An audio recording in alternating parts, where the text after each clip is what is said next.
పట్టణంలో జరిగిన రోడ్డు ప్రమాదంలో ఓ వృద్ధుడు దుర్మరణం చెందాడు. స్కూటీపై వేగంగా వెళుతున్న యువకుడు ఢీకొట్టడంతో ఈ ప్రమాదం జరిగిందని సమాచారం. తెనాలి మార్కెట్ వంతెన వద్ద మంగళవారం రాత్రి 10 గంటల సమయంలో రోడ్డు ప్రమాదం. వంతెన సమీపంలోని ఆంజనేయ స్వామి గుడి వద్ద రోడ్డుపై నడుచుకుంటూ వెళుతున్న వృద్ధుడిని స్కూటీ ఢీకొట్టింది. ఈ ప్రమాదంలో వృద్ధుడి తలకు తీవ్ర గాయమైంది. కొద్దిసేపట్లో వృద్ధుడు అక్కడే మరణించాడు. ముత్యంశెట్టిపాలెంకు చెందిన యువకుడు ఓ ట్రాన్స్జెండర్తో కలిసి స్కూటీపై వేగంగా వెళుతూ వృద్ధుడిని ఢీకొట్టినట్లు స్థానికులు తెలిపారు. మృతుడు ముఠా కార్మికుడని తెలుస్తోంది. ఈ ప్రమాదంలో స్కూటీ డివైడర్కు తగిలి బండి నడుపుతున్న యువకుడికి కూడా గాయాలైనట్లు చెబుతున్నారు. 3 టౌన్ ఎస్ఐ కరీముల్లా ప్రమాద స్థలానికి చేరుకున్నారు. కేసు నమోదు చేసి దర్యాప్తు చేస్తున్నారు. రాత్రి సుమారు 9:30 గంటల సమయంలో తెనాలి 3 టౌన్ పట్టణ పోలీస్ స్టేషన్కి రాబడినటువంటి సమాచారం మేరకు మార్కెట్ బ్రిడ్జి దగ్గరికి వెళ్ళి చూడగా రామశెట్టి నాగమల్లేశ్వరరావు అనేటి 51 సంవత్సరాల వయసు కలిగినటువంటి ఒక వ్యక్తి అక్కడ రక్త గాయాలతో పడిపోయి ఉన్నాడు. అక్కడ ఉన్నటువంటి వారిని విచారిస్తే వారు చెప్పింది ఏమంటే, వెనక నుంచి ఆయన మార్కెట్ బ్రిడ్జ్ నుంచి బాలాజీరావుపేటకి, వాళ్ళది యాక్చువల్గా బాలాజీరావుపేట పోతూ ఉంటే వెనక నుంచి 2 వీలర్ ఒకటి వచ్చి హిట్ ఇచ్చేసింది. సో వాళ్ళిద్దరు కూడా బండి పైన 2 వీలర్ మీద ఉన్న వాళ్ళు కూడా కింద పడిపోయారని చెప్పిన నేపథ్యంలో దానికి సంబంధించి బాడీని అక్కడి నుంచి షిఫ్ట్ చేసాం. అంటే ట్రాఫిక్ ఇబ్బంది అవుతుంది కాబట్టి వాళ్ళ రక్తబంధువులు ఇచ్చినటువంటి పిటిషన్ తీసుకొని కేసు నమోదు చేసి ప్రకాష్ రావు ఎస్ఐ గారు దర్యాప్తు కంటిన్యూ చేస్తూ ఉన్నారు. గమనించింది ఏంటంటే, వీళ్ళు 2 వీలర్ మీద ర్యాష్ అండ్ నెగ్లిజెంట్గా వచ్చి డ్రైవ్ చేస్తేనే ఈ ప్రమాదం జరిగింది. అక్కడ ఎవరు చూసినా చెప్పచ్చు. ఎందుకంటే దాదాపు ఒక 200 మీటర్స్ మనకి కళ్ళెదురుగా కనిపిస్తూ ఉంటుంది ఒక మనిషి రోడ్డు దాడుతున్నప్పుడు కానీ లేదా రోడ్డు మీద పోతూ ఉన్నప్పుడు కానీ.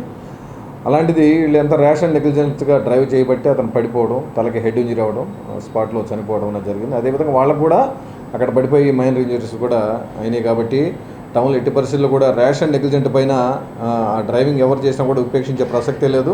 ప్రతిరోజు కూడా నైట్ టైంలో కొంతమంది బాగా ర్యాష్ అండ్ నెగ్లిజెన్స్ డ్రైవ్ చేస్తున్నట్టుగా మాకు తెలియవచ్చింది. ఎస్పెషల్లీ కొంతమంది ట్రాన్స్జెండర్స్ నైట్ మూమెంట్ ఎక్కువగా ఉన్నట్టుగా గమనించాం.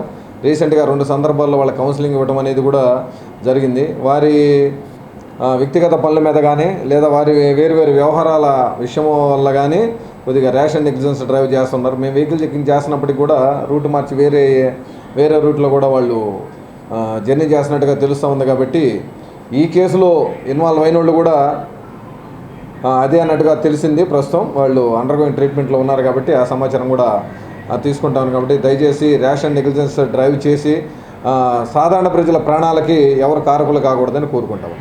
డ్రైవ్ చేసిన వాళ్ళ మీద మా గౌరవ జిల్లా ఎస్పీ గారు ఇచ్చినటువంటి ఇన్స్ట్రక్షన్స్ మేరకు ప్రతిరోజు కూడా నైట్ 10 o'clock నుంచి నైట్ టైం ఏదో టైంలో తప్పనిసరిగా వెహికల్ చెకింగ్ చేయడం అనేది జరుగుతుంది.